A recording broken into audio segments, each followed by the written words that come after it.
Hello students, how are you? I hope you all are good. So in this lecture we are going to discuss a problem on sinking support, right? By which method? By stiffness matrix method. So here we have a problem. We have a continuous beam ABCD. This AB span 3 meter, BC 4 meter and CD is also 4 meter. Now the problem it is mentioned that support B is sinking by 10 mm and EI value is also given. So this B support is sinking by 10 mm, right? So we need to analyze this continuous beam by using a stiffness matrix method. So how we will do that? So you know, for a stiffness matrix method, first step is to calculate the degree of freedom or kinematic indeterminacy. So if you will see here at A, what is the degree of freedom? 0. This is fixed support, right? At B, roller 1. At C, roller, so 1. And at D again it is fixed support, so it is 0. So total degree of freedom is 1 plus 1, 2. And where are these two degree of freedoms? At B and C. So there are two independent rotations at B and C. Therefore degree of freedom or kinematic indeterminacy is 2 for the given continuous beam. Now our again next step, that is step number 2, that is calculation of fixed end moments. Before going to the calculation of fixed end moment, that is step number 2, let's see. Suppose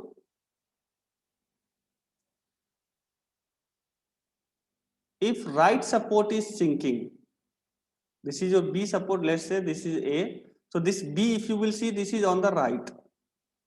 Okay.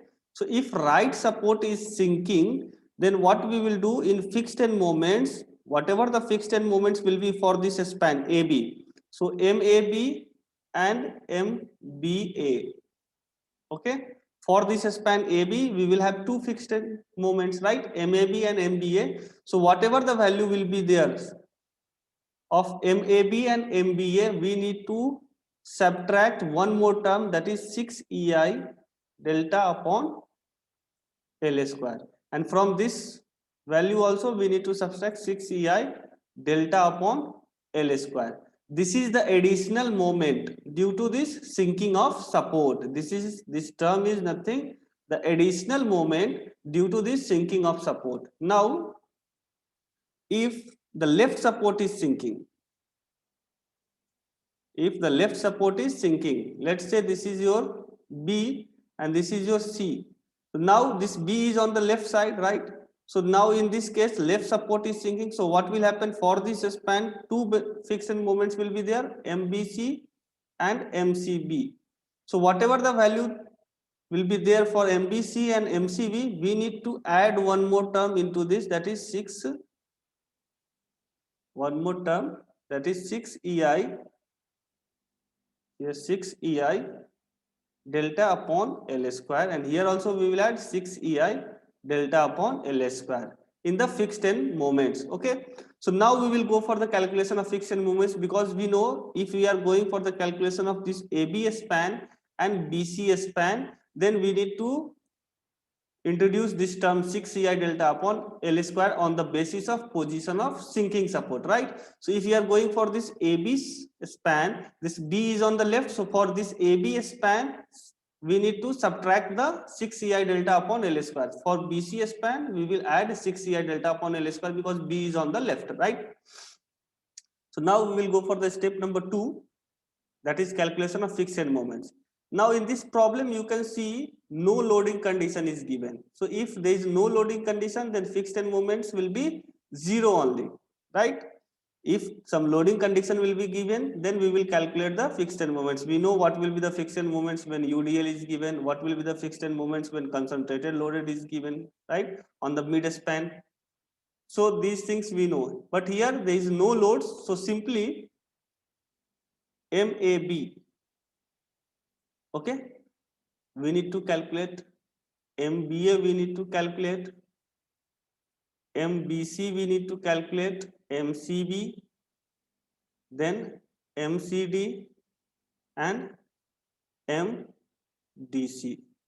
Now for MBA, now coming to this MAB, fixed end moments. These are fixed end moments, right? So MF, add here F, that will represent fixed end moments. These are MFCD, MFDC, MFAB, fixed end moments in AB.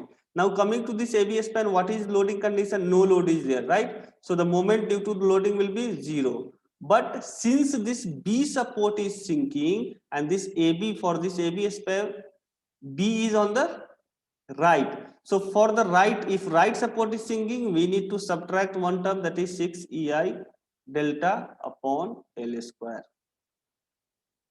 Now coming to MFBA. BA, for BA also this span is AB, right? So for a span AB, B is on the right. So for BA also we need to subtract CI delta upon L square. And what are the loading conditions? Same, no load is there, so 0 minus 6 EI delta upon L square. Now coming to BC, if you are talking about BC, so B is on the left, so we need to add 6 EI delta upon L square. And what are the loading conditions? See, no load is given on BC span also. So due to load, 0 moment, and due to the sinking of support, plus 6 EI delta upon L square. Now CB, same span, CB, this span only, right? So left support is sinking. So left support is sinking. Loading condition, no loading condition. So due to loading condition, moment is 0, friction moments. But due to sinking of support, 6 EI delta upon L square. Now next CD, no load is there, right? So 0, no sinking of support, neither C support is sinking nor D support is sinking. So due to sinking also 0 only, so 0. And for DC also similarly 0. Now we need to calculate these things. So it will be minus 6, EI value 6000 it is given, delta value 0.01 because it is given 10 mm. Okay, so in meter 0.01 divided by L square, span. For AB, what is the span? 3. So 3 square. Calculate it. If you will calculate, you will get minus 80 kilonewton meter. Similarly, here also you will get minus 80 kilonewton meter. Now next 6 EI delta plus. So plus 6 EI. EI value is 6000 into delta. Delta is 0.01 divided by L square. Now for BC span, what is L? L is your 4 meters. So 4 square. So if you will calculate, you will get 56.25 kilonewton meter. And similarly, here also you will get 56.25 kilonewton meter. And here the value will be 0 kilonewton meter, and this also 0 kilonewton meter. So these are our step number 2. This is step number 2, fixed end moments. Okay. So we have calculated this fixed end moments. Now, as we have calculated this fixed end moments, from here only we will calculate P1, P2. P1, P2 means this is your first coordinate, this is your second coordinate, because here only the rotations can be allowed, means degree of freedom at this point is 1, at this point is also degree of freedom is 1. So let's consider this is first point, this is your second point. So at first point, what will be your force? P1, and second point, what is your force? That is P2. So we need to calculate P1, P2. So P1, coming to now P1 and P2. How we will calculate? P1, we need to calculate whatever the moments on the left and right. So we will write the moments first. So see here, for AB, the moment is minus 80. For BA, the moment is also minus 80. For BC, moment is plus 56.25. So 56.25. And for CB also 56.25. And here these two values are 0. These are the fixed end moments that we have already calculated. See, for CD it is 0, for DC also it is 0. Now at first point, the sum of moments on the left and the right. Whatever the moments are there on the left, on the right, if we will add these two values, we will get P1. So P1 will be minus 80 plus 56.25, that is equal to minus 23.75 kilonewton meter. Now coming to P2. So P2 again, left and right. Whatever the moments on the left plus whatever the moments are on the right, we need to add. So here it is 56.25, here it is 0. So 56.25 plus 0. So that is 56.25 kilonewton meter. Okay, so we got our P matrix. So our P matrix is minus 23.75 and 56.25. So this is our P matrix. We have calculated this P matrix. Okay. So our step number 2 is completed. Now we will go for the step number 3, that is elements of stiffness matrix. How we will calculate the elements of stiffness matrix? In first step we have calculated the degree of freedom. In second step fixed end moments, and from that fixed end moments only we can calculate P matrix. So we have done with that step, second step. Now coming to the third step, that is elements of stiffness matrix. So for that what will happen? We have 2 points where degree of freedom is 1, that is point number 1 and point number 2. So at point 1 if we will apply the unit rotation, what will be the stiffness? K11, K12 value. And if at point 2 we are giving the unit rotation, what will happen for K21 and K22? Okay, so step number 3 we are going for step 3, that is elements of stiffness matrix. Elements of stiffness matrix. Now first thing what we are doing, applying unit rotation at B, that is your first A 1.1. Okay, so if you are giving the unit rotation at 1, what will happen? See,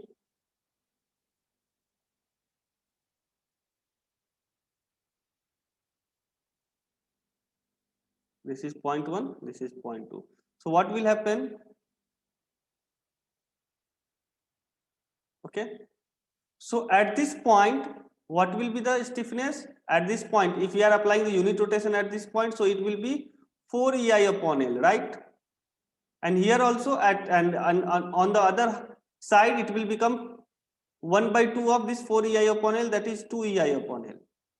Similarly, if we are applying here unit rotation, so obviously this is a joint, so this will affect both the spans like A, B, C, D. So here also AB span will also be affected, BC span will also be affected. For AB span at B the stiffness will be 4 EI upon L. At A it will be 2 EI upon L. For BC span again at B it will be 4 EI upon L. And at C half of that, that is 2 EI upon L. Okay. So now if you are calculating K11, if you are calculating the unit rotation, sorry, stiffness at 1 due to unit rotation at 1, means we are giving the unit rotation at 1 only and we are calculating the stiffness at this point only, right? So at this point what will be the stiffness? See, for this member it is 4 EI upon L, so 4 EI upon L. Here for this member AB span is 3, plus for BC span again 4 EI upon L, so 4 EI upon L, and for this span the span is, for this BC span the length is 4 meter. If you will add these two you will get 5.167 EI. Now coming to K12, now 1 means giving unit rotation at 1 and 2 calculating a stiffness at 2. So at this point if you are giving the unit rotation, what will be the stiffness at the second point?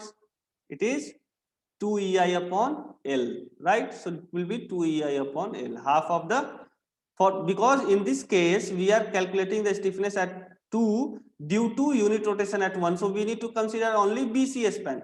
So in BC span at B what is the stiffness? 4 EI upon L. And at C means second point what will be the stiffness? 2 EI upon L. So 2 EI upon L, that is 2 EI, and span is 4, so it will be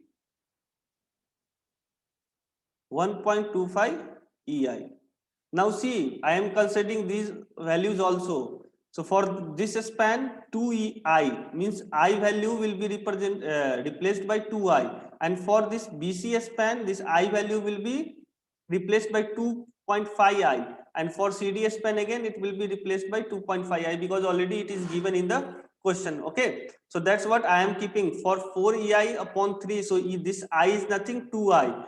Here 4 EI upon 4, so this I will be nothing, 2.5I. So if you will put this value, remember, don't forget this I will be replaced by 2I as given in the question. Here this I is how many times? 2.5 times of I. So this I will be replaced by 2.5 I. Then only you will get these values. Similarly, at this point also K12, 12 means BCS span. In BCS span I is 2.5. So this I will be replaced by 2.5 I. You have to see this also. If I values is different, we need to take different. If it is given I is constant, then simply go for I, right? Here already mentioned, here the moment of inertia is twice of this moment of inertia. Okay, here 2.5 times, here also 2.5 times. Now applying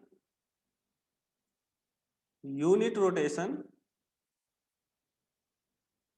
at C, that is your second point.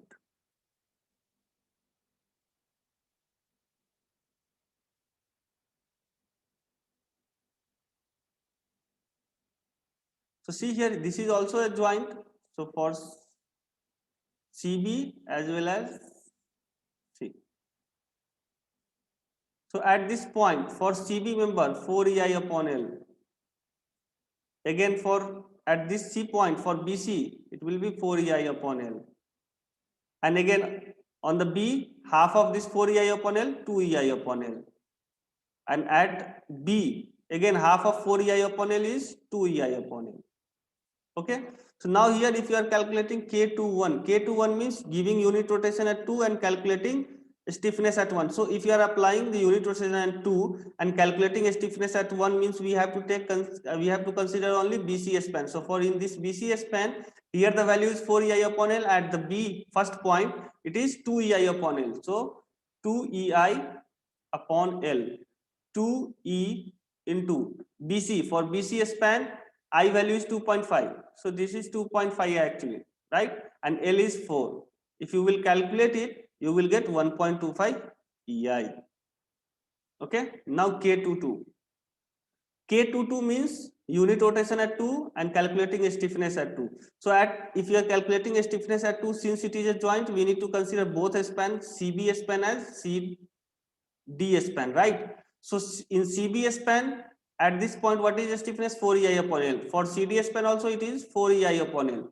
So we need to add these two, 4EI.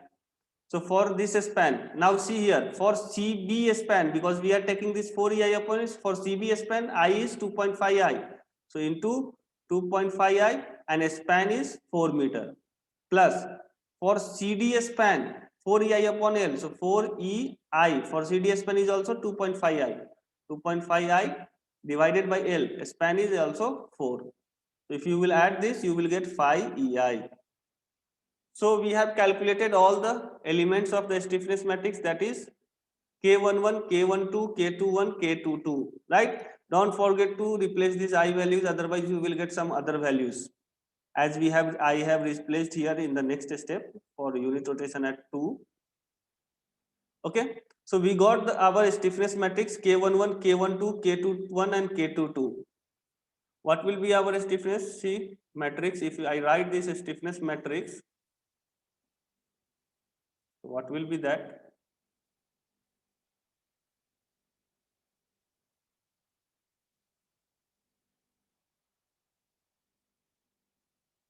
See, our K matrix will be equal to K11. What is K11?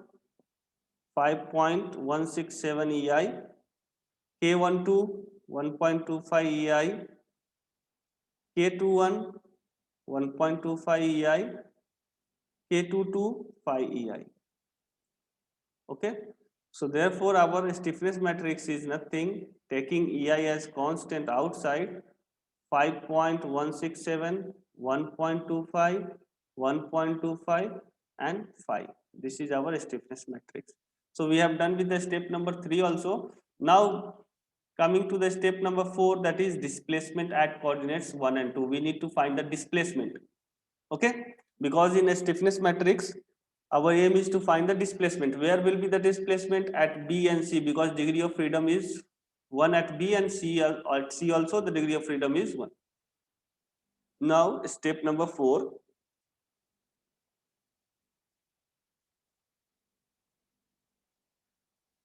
calculation of displacement. at coordinate 1 and 2. Okay. So now we will use the stiffness matrix method, that is P is equal to K into D. P we have calculated, P is nothing minus 23.75, 56.25. In step number 2 we have calculated this P matrix. K matrix just now we have calculated EI into 5.167, 1.25, 1.255, and D is unknown. So D at first point is D1 and second point the displacement is D2. From here you can make a equation. What will be the equation? EI if taking constant, then see at this point what will happen? 5.167 into D1. So 5.167 into D1 plus 1.25 into D2 will be equal to what? Minus 23.75. This is equation number 1. Now coming to equation number 2. EI is outside, so outside 1.25 into D1, so 1.25 into D1 plus 5 into D2, 5 into D2 will be equal to 56.25, 56.25. This is equation number 2. If you will solve in your calci, you will get D1 value as 7.79 upon EI and D2 value as minus 13.198 upon EI. So these two are our displacements. That is was the requirement. That's what we are going for this step number 4, calculation of displacement at 1 and 2. So displacement at 1 is nothing, 7.79 upon EI. Displacement at 2 is minus 13.198 EI. So this will be your theta B and this is your theta C, because this first point is nothing at B support, second point at C support. So theta B, theta C, we can say it as theta B and theta C also. Now coming to the final step, that is step number 5. Step 5. Final moments.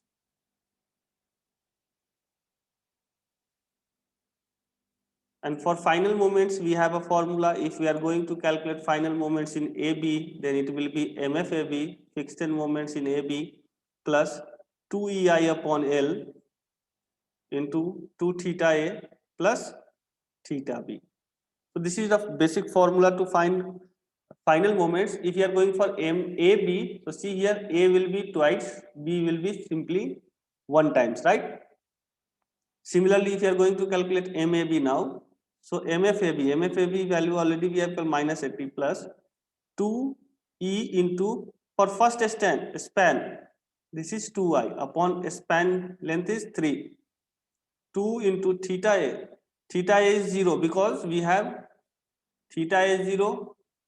Theta B value we have calculated 7.79 upon EI. Theta C value we have calculated minus 13.198 upon EI. And again similarly theta D will be 0 because at this A and D the degree of freedom is 0. So since it is 0, so displacement will also be 0. So 2 into 0 plus theta B. If you will calculate it, you will get minus 69 point, sorry. If you will calculate it, you will get minus 69.613 kilonewton meter. This is final moments. Similarly, we will go for MBA, MFBA. So MFBA is again minus 80 plus 2E into I, 2I, span is 3 into 2 theta B minus 13.198 upon EI plus theta is 0. So this value will be minus 59.227 kilonewton meter. Next, MBC, it will be MFBC plus 2EI upon L into 2 theta B plus theta C. So if you will put all these values here, you will get the value as 59.227 kilonewton meter. Now MCB, this will be MFCB plus 2EI upon L into 2 theta c. First point is C, so 2 theta c. Second point is B, so it will be theta B. If you will put all these values, considering the I values also, because I is different for different span, it will be 33 kilonewton meter. Now see this BA and BC, it means at B joint. At B joint, if you will add these two moments, see 59.227 plus minus 59.227 in minus, so it will be 0. So total moment, final moment at B joint is 0, means our calculations are correct. Now if you are going to calculate CD and DC, it will be 0 only, right? Because fixed end moment is 0. So no need to calculate. If you want to calculate, you can calculate also. Otherwise, you can leave till here also. If you want to calculate, you can calculate for MDC as well as MBC also, no issue. But if you stop till here also, it is correct. Okay. So these were the steps involved in this problem when sinking support is there. So what is the difference between the uh, basic problem on this stiffness matrix method of a continuous beam and the continuous beam with sinking support? Is only one difference, that is while calculating step number 2, means fixed end moments, additional term will be there 6 ei delta upon L square, and this term will be added or subtracted to the fixed end moment based on the position of the sinking support. If the position is right support is sinking, then what will happen? If right support will sink, it means if right support is sinking, subtract. If left support is sinking, addition. Add this to the fixed end moment. That's it. That is the difference between the normal problem and the problem based on sinking of supports by using a stiffness matrix method. So thank you, students. We will continue in the next session.